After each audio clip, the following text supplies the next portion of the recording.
Hey, shalom, y'all. Hey, guys, it's Fletch. Welcome back to OTH. And what you're looking at right now is some of my forest.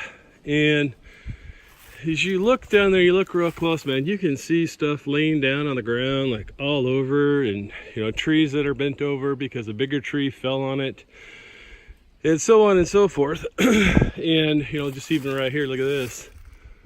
And this one right here is dead. It's going to come down anytime, but hopefully I won't be standing here when that happens. I give those words no power. All right. So, but anyways, I just wanted to kind of share with you, you got some of you guys have been asking, hey, why are you spending so much time clearing your land? You know, it's forested. If you're not cutting down all the forest, then why are you clearing it up? Well, that's why, because you got this dead wood just laying around all over in the forest. And one, you know, it's just, yes, I understand it's the natural flow of nature, so to speak, because an ice storm caused all this. An ice storm 10-15 years ago hit this part of the world. And you know, the weight of all of that ice on the trees, you know, broke off the tops of a lot of trees and just, you know, uprooted some, and they fell over, so on and so forth. But anyways, just showing you the area that I'm working on, I've spent a lot of time on, and so it's pretty cleared out. But, you know, a lot of it looks like, you know, this stuff back in here. And so, you know, it's a lot of work. But having said all that, first off, I will tell you that I am an empathetic person. Surprise, surprise. Yes, I know that, you know, many of you, what's the word I would look for here? Surprised, probably is the most correct term, by hearing that, because a lot of times on my videos, you know, I come across as being really gruff and in your face and aggressive and all of that. And, you know, from my perspective and the way I see it, it's just simply that I'm convicted in what I believe. And so, you know, if I'm going to share something with someone, then, you know, I shouldn't be sharing it if I'm not really convicted and really believing the things that I'm saying. So, you know, having said all that, you guys have heard me say many times in my videos that the reason, in my opinion, the reason why our society right now focuses so much on people's feelings is that because once they can get you to concentrate on your feelings and emotions, you are much easier to control, whether that's to make you sad, happy, mad, covetous, right? For those of you that are, you know, have come from a sales background, maybe you've never thought about it this way, but perhaps you should. And that's just simply, right, you know, a sale is a transfer of enthusiasm from one person to another, right? Enthusiasm is an emotion, or it can be. Also, part of selling is you have to create need, right? You got to get the people to do that, or else you're not going to get them to buy. They got to think they need it. Well, you know, chances are they probably really don't need it and never will need it. But, you know, it's the whole thing about, you know, getting people to concentrate on the feelings and emotions. Parlay this now into a story, and then I'll come back to this. Once upon a time, I was a territory manager, and let's just say it was in the HVAC industry, you know, heating, ventilation, air conditioning. I was speaking at a pretty upscale Home Builders Association meeting in the Rocky Mountain West somewhere. And I was talking about the manufacturer that I worked for had a zoning system that worked with forced air. And it was specifically designed to be installed in residential applications versus commercial, which is mainly where you usually at that time had seen that.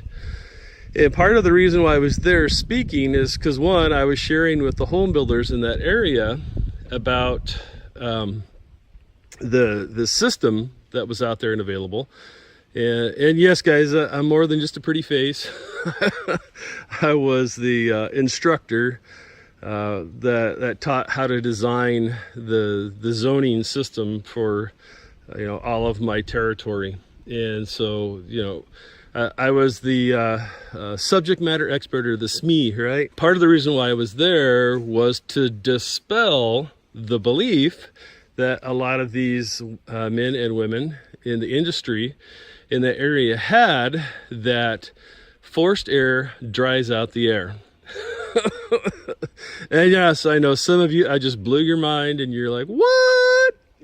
But seriously, guys, it is a proven fact, and not my opinion, fact. What actually removes the moisture from your house in the winter is when you have an open flame that is burning the air from inside the house. So back in that day, there was 80% furnaces and or thereabouts, and hot water heaters were the standard. They burnt the atmospheric air, so to speak, inside the house.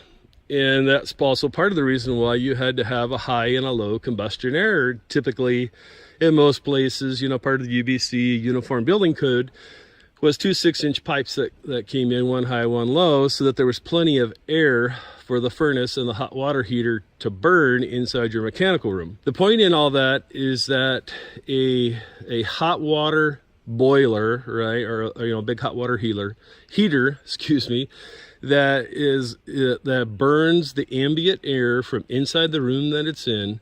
If it's 140,000 BTUs, it is removing the exact same amount of moisture out of that home as what 140,000 BTU forced air furnace will.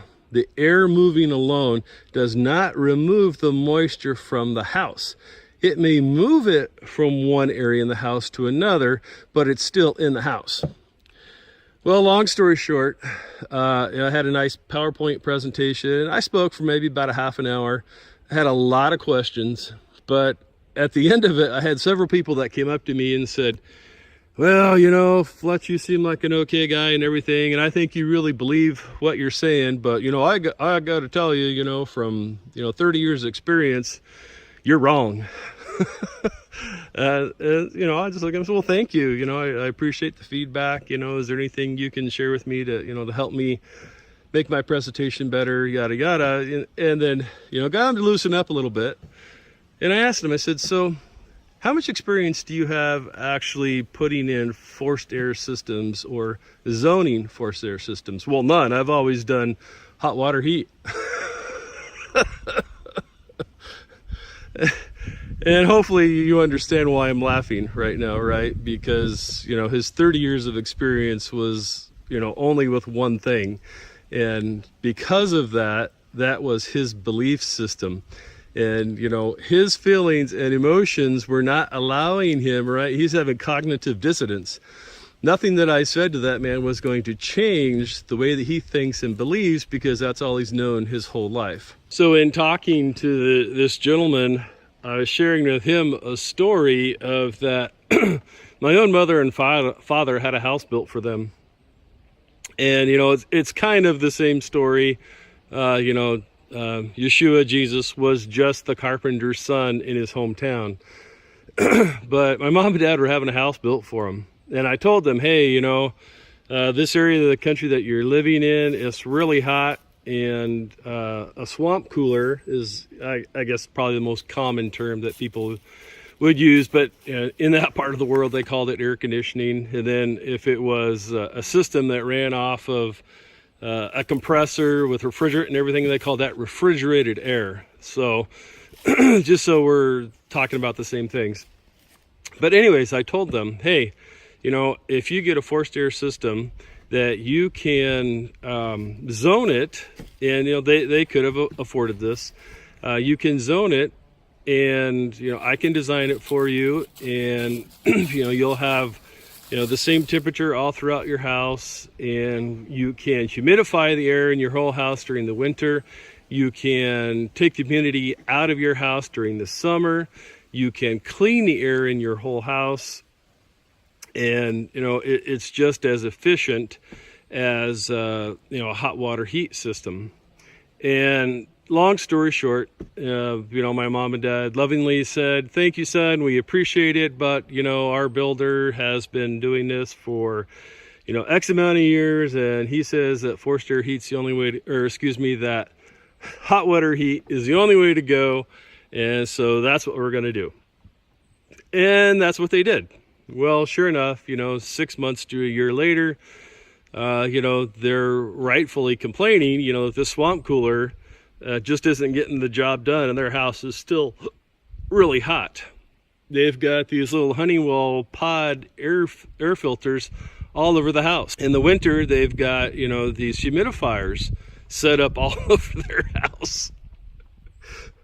And, you know, I had to make the point, lovingly, of course, but, you know, gosh, if someone had only told you that when you were designing and building your house, had you gone with a forced air system, you know, you could have had an electronic air cleaner that does the whole house. You could have had a humidifier that does the whole house.